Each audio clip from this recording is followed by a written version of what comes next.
안녕하세요, 여러분. 오늘은 저작권을 지키는 방법에 대해 알아볼 시간입니다. 자, 지금까지 저작물과 저작권, 그리고 저작자, 그리고 저작권을 지켜야 하는 이유까지 함께 살펴봤는데요. 여러분들 잊어버리지 않고 잘 기억하고 계시죠? 그러면 오늘은 마지막으로 이 소중한 저작물을 어떻게 하면 우리가 잘 지킬 수 있을지 한번 알아볼게요. 자, 우리가 배웠던 것 중에 저작권은 유효기간이 있다고 했어요. 몇 년인지 기억하고 계시나요? 맞습니다. 바로 사후 70년인데요. 저작자가 돌아가시고 나서 70년이 지나면 저작권은 어떻게 된다? 소멸된다 라고 했습니다. 자, 그럼 어떤 친구들은 이렇게 물어보는 친구가 있어요. 선생님, 그렇다면 훌륭하고 유명한 좋은 작품들은요, 사후 70년이 될 때까지 저희 쓰지 말고 기다려야 됩니까? 라고 물어보는 친구들이 있을 거예요. 그럴까요? 아니요, 절대로 그렇지 않습니다. 저작권법 제1조에 보면 저작권은 저작자의 권리와 이에 인접하는 권리를 보호하고 저작물의 공정한 이용을 도모함으로써 라고 했는데요. 그러니까 사후 70년이 지나지 않았다고 하더라도 여러분들이 올바른 방법으로 쓴다라고 하면 얼마든지 좋은 작품을 쓸 수 있다는 거죠. 사람들은 여러 가지 방법으로 유명한 사람들의 작품을 가지고 새로운 즐거움을 만들어내기도 합니다. 다양한 장르가 있는데요. 패러디, 오마주, 리메이크, 아마 여러분들이 많이 들어보신 이야기일 거예요. 패러디는 먼저 유명한 사람의 작품을 즐겁거나 재밌게 혹은 조금 웃기게 과장되게 표현하는 것을 보고 패러디 기법이라고 합니다. 대표적인 작품 중에 하나로 여러분들이 좋아했던 겨울왕국의 패러디 기억나시나요? 정말 많은 패러디가 있었는데요. 선생님은 그 중에서도 겨울왕떡국이라는 패러디를 제일 재밌게 봤습니다. 다음으로 오마주 기법이 있는데요. 오마주는 패러디와 매우 비슷하지만 패러디는 즐겁게 재밌게 만드는 반면 오마주는 내가 존경하는 사람에게 존경을 표하는 의미로 만드는 게 오마주입니다. 트와이스의 뮤비에 나왔던 What is Love 뮤비를 기억하시면 될 것 같아요. What is Love에 보면 총 8개의 영화 오마주가 나오는데요. 어떤 영화들이 있는지 여러분들 직접 한번 찾아보세요. 자, 다음은 리메이크를 살펴볼 차례예요. 리메이크는 주로 노래나 혹은 영화에서 많이 사용되는데요. 여러분들 텔레비전 프로그램 중에서 부르의 명곡 혹은 복면가왕을 생각하시면 쉬울 것 같아요. 이 리메이크는 원래 기존의 가수가 불렀던 노래를 나만의 창법이나 나만의 기법으로 새롭게 편곡을 해서 노래를 부르기도 하고요.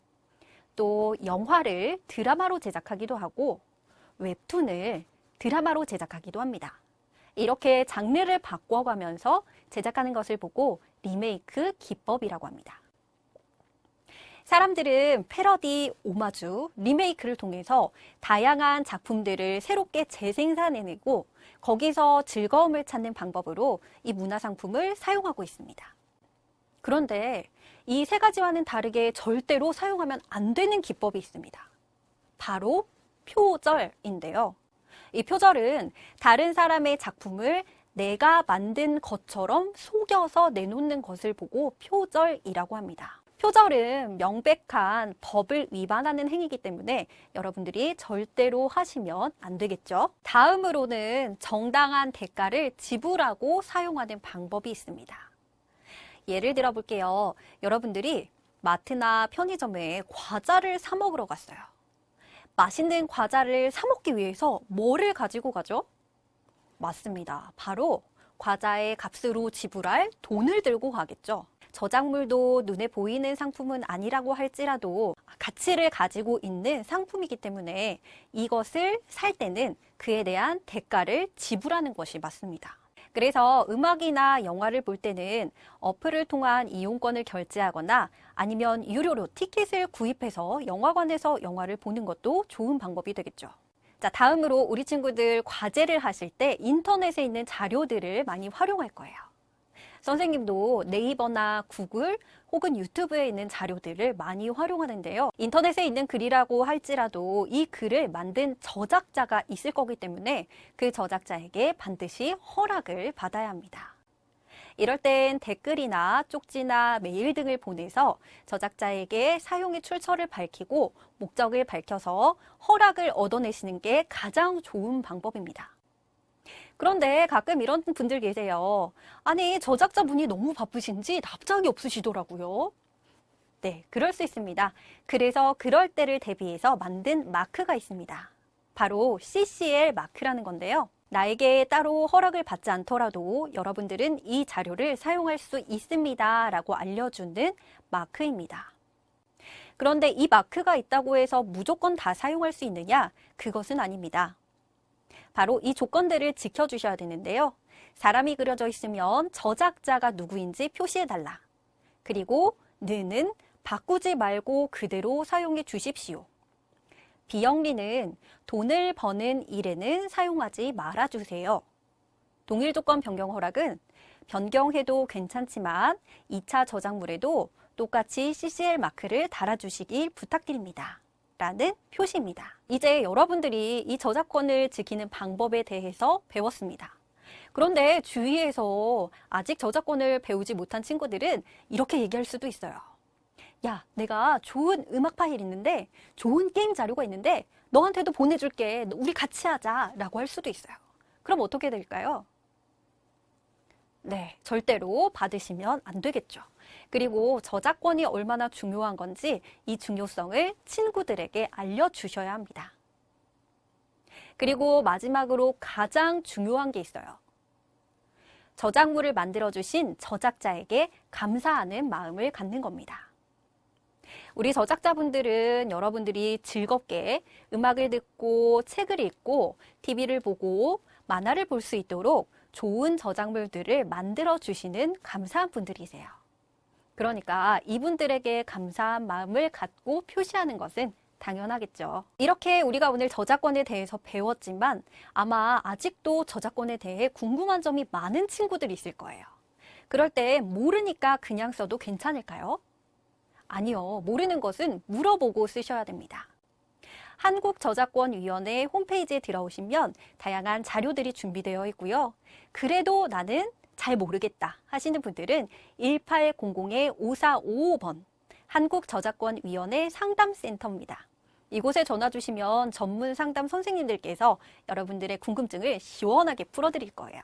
모른다고 그냥 넘어가지 말고 꼭 알고 잘 지키는 여러분들이 되셨으면 좋겠습니다. 어떤 분들은 이렇게 얘기해요.